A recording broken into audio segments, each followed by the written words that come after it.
എന്നോടൊപ്പം ഇന്ന് ഇവിടെ ചർച്ചയിൽ പങ്കെടുക്കുന്നത്, അതായത് നമ്മുടെ ആനുകാലിക സംഭവങ്ങളെക്കുറിച്ചും അതിൻ്റെ കാര്യകാരണങ്ങളെക്കുറിച്ചും ഒക്കെ ചർച്ച ചെയ്യാനായിട്ട് എന്നോടൊപ്പം ഉള്ളത് വളരെ സീനിയറായ പ്രശസ്ത neuro surgeon doctor Haroon പിള്ളയാണ്.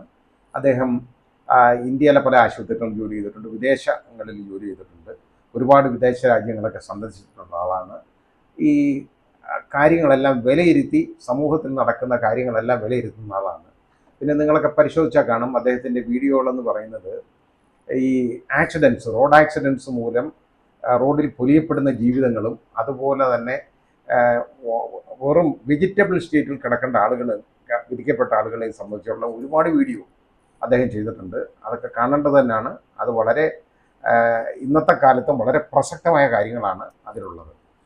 Doctor, ഞാൻ ഇപ്പോൾ നമുക്ക് ചിന്തിക്കാനുള്ള ഒരു കാര്യം, നമ്മൾ താമരശ്ശേരിയിൽ ഒരു സംഭവം കണ്ടു. ഒരു 15 വയസ്സുകാരനെ മറ്റ് 15-16 വയസ്സുകാരന്മാരെല്ലാം കൂടി അടിച്ചു കൊന്നതാണ്. കോൾഡ് ബ്ലഡഡ് മർഡർ എന്ന് നമുക്ക് പറയാം. കണ്ടു. ഇത് പിന്നെ വേറെ ഒരുത്തനാണെങ്കിൽ 23 വയസ്സുകാരൻ അവൻ്റെ ഉമ്മായെ ഏതാണ്ട് മാരകമായി പരിക്കേൽപ്പിച്ചു. മരിച്ച് അവർ ഭാഗ്യം കൊണ്ട് രക്ഷപ്പെട്ടതാണ്. അത് രക്ഷപ്പെടുമെന്ന് പറയാറായിട്ടില്ല, ക്രിട്ടിക്കൽ കണ്ടീഷനാണ്. അവൻ്റെ അതായത് ഉപ്പായുടെ ഉമ്മ അവരെ അടിച്ചു കൊന്നു. അതേപോലെ തന്നെ അപ്പുറത്തെ സഹോദരനെ, അതായത് ജ്യേഷ്ഠൻ ലത്തീഫ്, അയാളുടെ ഭാര്യ, അവരെ രണ്ടുപേരെയും അടിച്ചു കൊല്ലുകയാണ്. അത് അയാളുടെ 20 അടിയാണ് അയാളുടെ തലയിൽ അടിച്ചേക്കുന്നത് കേട്ടോ, അത്രയാണ്. അപ്പോൾ അത് കൂടാതെ വന്നിട്ട് അവൻ പ്രണയിക്കുന്നു എന്ന് അവകാശപ്പെടുന്ന ഒരു പെൺകുട്ടിയെ, ഫർസാന, അതിനെയും വീട്ടിൽ വിളിച്ചു വരുത്തിയിട്ട് ദാരുണമായിട്ട് അതിനെ അടിച്ചു കൊലപ്പെടുത്തുകയാണ്. അത് കഴിഞ്ഞിട്ട് അവൻ വളരെ അധികം ലാളിച്ചു കൊണ്ടുനടന്ന അവൻ്റെ അനിയൻ, ഏറ്റവും ഇളയ അനിയൻ, അവനെ വന്ന് ഇതേപോലെ അടിച്ചു കൊല്ലുകയാണ്. ഇതുപോലെ ഉള്ള ധാരാളം സംഭവങ്ങൾ നമ്മൾ കണ്ടുകൊണ്ടിരിക്കുന്നു. ഈ കുട്ടികളുടെ ഈ മാനസിക സ്ഥിതിയിലൊക്കെ ഈ ചേഞ്ചൊക്കെ വരാനുള്ള സാധ്യത ഡോക്ടർ എങ്ങനെയാണ് കാണുന്നത്? പല കാരണങ്ങളുണ്ട്. അത് നമ്മളിപ്പം പണ്ടത്തെ കാലാപേക്ഷ നോക്കിക്കഴിഞ്ഞാൽ കുട്ടികൾ പൊതുവെ ഫ്രസ്ട്രേറ്റഡ് ആണ്. ഇതെല്ലാം ഒരു ഫ്രസ്ട്രേഷൻ്റെ ഭാഗമാണ്. ഈ അക്രമം എപ്പോഴും ഒരു ഫ്രസ്ട്രേഷൻ്റെ ഭാഗമാണ്. ഒരു ഹാപ്പി ആയിട്ടുള്ള ഒരു സമൂഹത്തിൽ അക്രമം ഉണ്ടാവില്ല. ഒരു കണ്ടന്റ് ആയിട്ടുള്ള സമൂഹം, നമ്മുടെ ജീവിതത്തിൽ നമുക്ക് അനുഭൂതി ഉണ്ടാക്കുന്ന അവസരങ്ങളുള്ള സമയങ്ങളിലൊന്നും അക്രമാസക്തരാവില്ല. നമുക്കൊരു ദിശാബോധം നഷ്ടപ്പെടുന്നു. ഞാൻ ആര്, ഞാൻ എന്തിനു വേണ്ടി ഇവിടെ ജീവിക്കുന്നു എന്നുള്ളൊരു ഫ്രസ്ട്രേഷൻ വരുമ്പോഴും പിന്നെ ഇതിൻ്റെ കൂടെ ഒരു കോമ്പറ്റീറ്റീവ് മൈൻഡും വരുന്നുണ്ട് പലതും. അത് സ്കൂൾ മുതലേ തുടങ്ങുന്നുണ്ട്.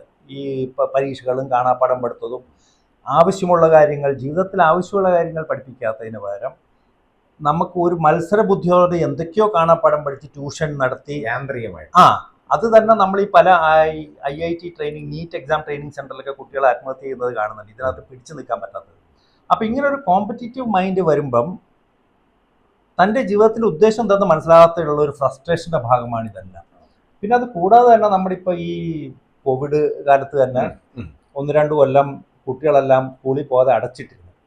ചില കുട്ടികൾ കോവിഡ് കാരണം റൂമിൽ തന്നെയായിരുന്നു, മാതാപിതാക്കൾക്ക് വരാൻ പറ്റാൻ പറ്റില്ല, അല്ലെങ്കിൽ മാതാപിതാക്കൾ കോവിഡ് ആയിരുന്നു, കുട്ടിക്ക് പ്രവേശനമില്ല. അതിന് മുമ്പുള്ള ലൈഫ് എന്ന് പറയുന്നത് അവർ മിങ്കിൾ ചെയ്യുമായിരുന്നു. കറക്റ്റ്, മിങ്കിൾ ചെയ്യുമായിരുന്നു, ഒരുമിച്ച് കളിക്കുമായിരുന്നു. അതിനൊക്കെ ഒരു ഫിസിക്കൽ കോണ്ടാക്ട്, ഇമോഷണൽ ബോണ്ടിങ് ഉണ്ടായിരുന്നു. ഈ കോവിഡ് കാലത്ത് അതെല്ലാം നഷ്ടപ്പെട്ടെന്ന് മാത്രമല്ല, വെറുതെ മുറിയിലിരുന്നാലും കുഴപ്പമില്ല, they had access to the outside world through media. അതാണ് ഇപ്പൊ ഇന്റർനെറ്റ് ഒക്കെ വേണമല്ലോ. ഇപ്പൊ ഓൺലൈൻ ക്ലാസ് ഒക്കെ ആകുമ്പോൾ, അപ്പൊ ഇന്റർനെറ്റിൽ ഓൺലൈൻ ക്ലാസ് കഴിഞ്ഞാൽ ഓഫ് ചെയ്യുമെന്ന് പറയുമെങ്കിലും അത് ചെയ്യാൻ പറ്റില്ല. അപ്പൊ അതിനകത്ത് കുറെ ടെംപ്റ്റിംഗ് ആയിട്ടുള്ള കുറെ വാട്ടെവർ സൈറ്റ്സ് ഉണ്ടാവും. അപ്പൊ ഇതെല്ലാം കൊണ്ട് കുട്ടികളുടെ മനസ്സിന് ഒന്നാമത് ഒറ്റയ്ക്ക് ഇരിക്കുന്ന ഫ്രസ്ട്രേഷൻ, ഞാൻ എന്താ ചെയ്യേണ്ടത്. അപ്പൊ ഇങ്ങനെ ഓരോന്ന് കാണുമ്പോൾ മനസ്സിന്റെ വളർച്ച, ഈ സ്കൂൾ കുട്ടികൾ എന്ന് പറഞ്ഞാൽ മാനസിക വളർച്ചയാണല്ലോ, ഈ ന്യൂറോണൽ നെറ്റ്വർക്കിങ്ങും വയറിംഗ് ഒക്കെ നടക്കുന്ന, ന്യൂറോണൽ പ്രിഫറേഷൻ നടക്കുന്നൊക്കെ ടൈമാണ്. അപ്പോൾ ഒരു യുവാവിനെ വാർത്തെടുക്കുന്ന സമയത്താണ് ഈ ഒരു തകരാറ് വന്ന് പെട്ടത്, കോവിഡ് എന്ന് പറയുന്ന സംഭവം. അപ്പോൾ കംപ്ലീറ്റ് ആ ഒരു mature civilised cultured way of ബിഹേവിയറിനെ വളരെയധികം അത് ബാധിച്ചു. 2 years is a very long time.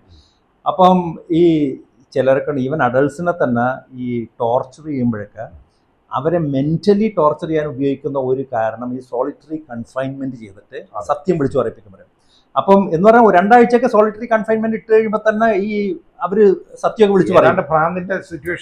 ഇത് 2 കൊല്ലൊക്കെ വളർന്നു വന്ന ഫിസിക്കലി ആക്റ്റീവ് ആയിട്ടുള്ള കുട്ടികളാണ്. അപ്പൊ എത്രമാത്രം അവർക്ക് മെന്റൽ സഫറിങ് ഉണ്ട്. അതിൻ്റെയൊക്കെ ഭാഗമായിട്ടാണ് ഈ ഇപ്പോൾ നമ്മൾ ഈ കാണുന്ന കൂടുതലായിട്ടുള്ള അക്രമം, പിന്നെ അതിന്റെ കൂടെ ഓഫ് കോഴ്സ് ലഹരി മരുന്നിന്റെ അത് അതിപ്രസരം. ഡോക്ടർ അത് മാത്രമല്ലാതെ കാരണം എന്താണെന്ന് അറിയോ, പിള്ളേർ വെളിയിലായിരുന്നു പോകും.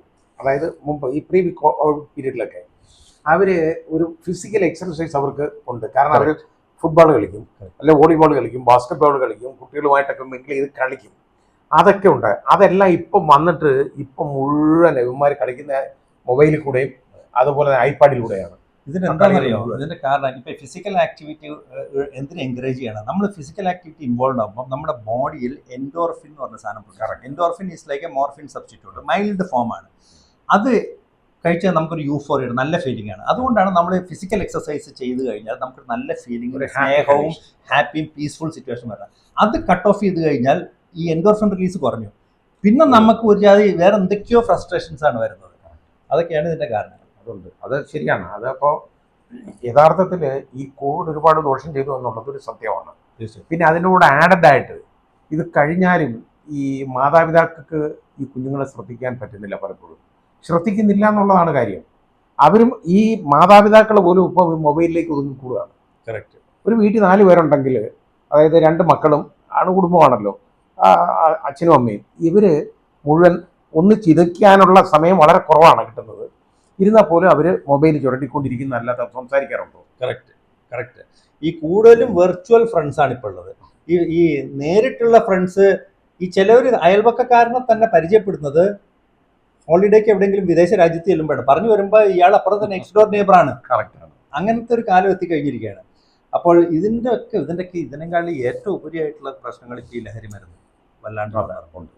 അതും ഇവർ ടാർഗറ്റ് ചെയ്യണത് ജുവനൈൽസിനെയാണ്. അത് ടാർഗറ്റ് ചെയ്യാൻ കാര്യമുണ്ട്, ലോകം മുഴുവൻ ടാർഗറ്റ് ചെയ്യുന്നത് ജുവനൈൽസിനെ. കാര്യം ഈ ലഹരി മരുന്നിന് അടിമപ്പെടാനുള്ള ഏജ് ഗ്രൂപ്പ് ഇതാണ്. ഇപ്പം നമ്മൾ ഇപ്പോൾ ഒരു ലഹരി മരുന്ന് ഉപയോഗിച്ചെന്ന് വെക്കുക, ഈ MDMA ഒക്കെ ആണല്ലോ ഇപ്പോൾ പറയുന്ന സാധനങ്ങൾ. അതൊക്കെ ഉപയോഗിച്ച് കഴിഞ്ഞാൽ 1-2 പ്രാവശ്യം കൊണ്ട് നമ്മൾ അഡിക്റ്റഡ് ആവില്ല. കാരണം നമ്മുടെ ബ്രെയിൻ മെച്യൂർ ന്യൂറോണൽ നെറ്റ്വർക്കിംഗ് കഴിഞ്ഞു. ഇവർക്ക് ഡെവലപ്മെന്റ് സ്റ്റേജ് ആയതുകൊണ്ട് ഈ അഡിക്ഷൻ പെട്ടെന്ന് ഈ ബ്രെയിനിനെ ബാധിക്കും. അതുകൊണ്ടാണ് ഈ ഡ്രഗ്സ് എപ്പോഴും they target the young people all over the world. അതാ ഇപ്പൊ ഒരു സംഭവം, ഒരു മാതാവ് പരാതിപ്പെട്ടിട്ടുണ്ട് കേട്ടോ. ഒരു സ്കൂളുകാരുടെ ഒരു പ്രശ്നമാണ് നമ്മളത് മനസ്സിലാക്കേണ്ടത്. സ്കൂളുകൾക്ക് വേണ്ടതെന്ന് പറഞ്ഞാൽ അവരും കോമ്പറ്റീറ്റീവാണ് എല്ലാ കാര്യത്തിലും. അവർ മറ്റ് സ്കൂളുകളെ പോലെ അവർക്ക് പിടിച്ചു നിൽക്കണം.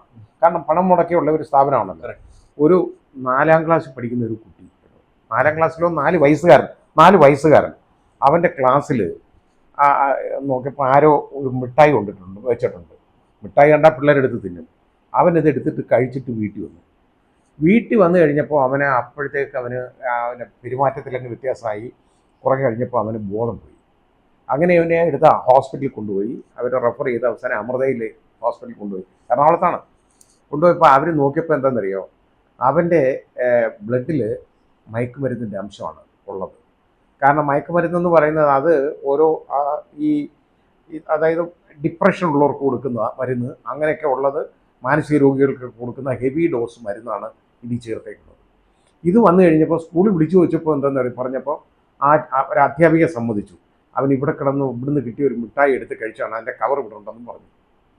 അവസാനം എന്താണെന്നറിയോ, സ്കൂളുകാർ ഇതങ്ങ് മാറ്റി പ്രശ്നമാവെന്ന് കണ്ടപ്പോൾ വീട്ടിൽ നിന്ന് കൊണ്ടുവന്ന മിഠായി കഴിച്ച് പ്രശ്നം ഉണ്ടായെന്നായി. ഇതാണ് അപ്പോൾ എന്ത് ഉത്തരവാദിത്വമാണ് ഈ സമൂഹത്തോട് ഇവർക്കൊക്കെ ഉള്ളത്? ഇതിനൊക്കെ ശരിക്കും ഒരു പ്രോപ്പർ വിജിലൻസ് ആണ് ആവശ്യം. ഞാനിപ്പോൾ കഴിഞ്ഞ ഒരു 5 കൊല്ലം മുമ്പ് വരെ ഞാൻ ഈ ഡ്രഗ്സിനെതിരെ 6 കൊല്ലം മുമ്പ് ഒരു വീഡിയോ ഇറക്കിയിരുന്നു. അപ്പോൾ ഇത് കുറേ നാളായിട്ടുള്ള പ്രശ്നമാണ്. പക്ഷേ ഇത് കുറയുന്നതോ അതേപോലെ നിൽക്കുന്നതിലോ പകരം കൂടിക്കൊണ്ടിരിക്കുകയാണ്. അപ്പോൾ that shows totally inefficiency on the part of the people. ഇത് കൺട്രോൾ ചെയ്യേണ്ട ആൾക്കാരെ ടോട്ടലി ഇൻഎഫിഷ്യൻ്റാണ് കാണിക്കുന്നത്. ഇതിപ്പോൾ ഇങ്ങനെ അധികം കൂടി വരേണ്ട, ഇതിനിപ്പോൾ പ്രതിവിധിയായിട്ട് പലതും കാണിക്കുന്ന എന്തൊക്കെയാണെന്ന് അറിയാം. അതൊക്കെയാണ് വളരെ കോമാളിത്തരമായിട്ട് എനിക്ക് തോന്നുന്നത്. അതായത് ഇന്നാൾ ഞാൻ കണ്ടു മനുഷ്യച്ചങ്ങല, ലഹരിക്കെതിരെ കൂട്ടയോട്ടം, പിന്നെ ഏതോ ഒരു രാഷ്ട്രീയ നേതാവ് ഗോൾ അടിക്കുന്നു, ലഹരിക്കെതിരെ ഗോള്, ഇങ്ങനെ ഗോൾ പോസ്റ്റ് ഗോൾ അടിച്ചുകൊണ്ട് ആരെങ്കിലും ലഹരി ഈ കഴിക്കുന്ന ഏതെങ്കിലും ഒരുത്തം വന്ന് ഓടാൻ വരുമോ, കൂട്ടയോട്ടത്തിൽ വരുമോ? അവനെ കൊണ്ട് ഇന്നത്തെ പത്രത്തിൽ കണ്ടു സത്യപ്രതിജ്ഞ എടുക്കണമെന്ന്. സത്യപ്രതിജ്ഞ എടുത്ത് മാറുമെങ്കിൽ ലോകത്തെ എല്ലാ പ്രശ്നവും ഒരു സത്യപ്രതിജ്ഞ എടുത്താൽ, റഷ്യ ഉക്രൈൻ വാർ ഒരു സത്യപ്രതിജ്ഞ എടുത്താൽ മാറുന്നില്ലേ? അങ്ങനെ സത്യപ്രതിജ്ഞ എടുത്താലൊന്നും മാറുന്നാൽ ഇതിനൊക്കെ കുറെ ഡീപ്പ് റൂട്ടഡ് ആണ്. ഈ സൊല്യൂഷൻ എപ്പോഴും ഇവരെന്താ ചെയ്യണമെന്ന്, ഏത് പ്രശ്നം ഉണ്ടെങ്കിലും എന്ത് പ്രശ്നം സോൾവ് ചെയ്യുകയാണെങ്കിലും 3 കാര്യങ്ങളാണ് വേണ്ടത്. ഒന്ന്, നമ്മൾ ടൈം ഡിസൈഡ് ചെയ്യണം. 1 കൊല്ലം കൊണ്ടോ 6 മാസം കൊണ്ടോ ഞാൻ റിസൾട്ട് കാണും. അത് ടൈം. രണ്ടാമത് ക്വാണ്ടിറ്റി ഓഫ് റിസൾട്ട്. ഞാൻ 50% കുറയ്ക്കും, 10% കുറയ്ക്കും, 90% കുറയ്ക്കും, 5% കുറയ്ക്കും, വാട്ടെവർ. 3 മെത്തഡോളജി. ഈ 3 ഉണ്ടെങ്കിലേ സൊല്യൂഷൻ ഉണ്ടാവുള്ളൂ. ഞാനിപ്പോൾ ഇതുവരെ ശ്രദ്ധിച്ചപ്പോൾ റോഡ് അപകടമാണെങ്കിലും ലഹരി മരുന്നാണെങ്കിലും ഇതിനൊരു ടൈം ഡ്യൂറേഷൻ ആരും പറഞ്ഞിട്ടില്ല. ഇതിനൊരു എത്ര ശതമാനം കുറയ്ക്കുമെന്ന് ആരും പറഞ്ഞിട്ടില്ല. മെത്തഡോളജി ആരും കറക്റ്റായി പറഞ്ഞിട്ടില്ല. ഇത് 3 ഇല്ലാതെ ഈ ശ്രമം നടക്കുന്നത് ശരിക്കും ഗോൾ പോസ്റ്റും ടൈമും ഇല്ലാണ്ട് ഫുട്ബോൾ കളിക്കണവരാണ്. എക്സാക്ട്ലി. അപ്പം നമുക്ക് ശേഷമുള്ള കാര്യങ്ങൾ നമുക്കിനി അടുത്ത എപ്പിസോഡിൽ